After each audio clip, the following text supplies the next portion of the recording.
Hey guys, I'm looking forward to showing you some beautiful houses this weekend. Hopefully we'll find something special. So I wanted to take a minute to talk to you about a purchase agreement. I write a lot of contingencies into my purchase agreement so that I can best represent my buyer. So the first contingency I write into the purchase agreement is the finance contingency. So if you allow me to communicate with your lender, I'll find out what type of mortgage they have pre-approved you for and at what interest rate. And then the verbiage would state this contract is contingent on you being able to obtain whatever type of mortgage that is at an interest rate not to exceed whatever rate you're comfortable with. The second contingency I write into my contracts is the home inspection contingency.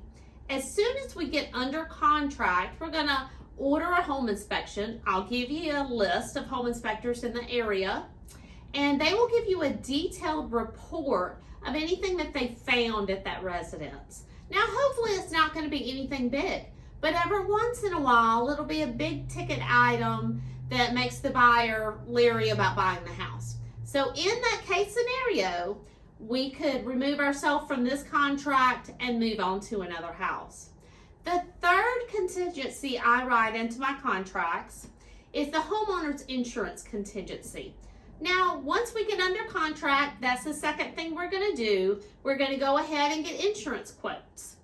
And hopefully you're going to have very reasonable insurance quotes, but every once in a while you find a house that it's just too expensive for that particular buyer to insure. You know, if they say it's going to be $8,000 to insure, you may say, Frankie, let's cancel this contract and let's move on to the next house.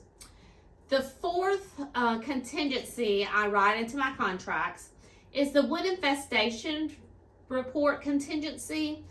That way, if the house is not under termite bond and we find out it does have termites, we could get out of the contract based on the wood infestation report contingency. Earnest money. So you probably know what that is, but just in case, as soon as we go under contract, that's when earnest money is due. Typically, that is around 1% of the sales price. However, we do round that. So if it's a $200,000 house, usually it's $2,000. If it's $300,000 house, usually it's $3,000. So that earnest money is held in an escrow account, and then that money will go towards your closing costs when we close at the closing table. The other questions I'm going to be asking you when we do write a contract will be your legal names that you would want to take title in, your marital status, and if you're taking title with right of survivorship.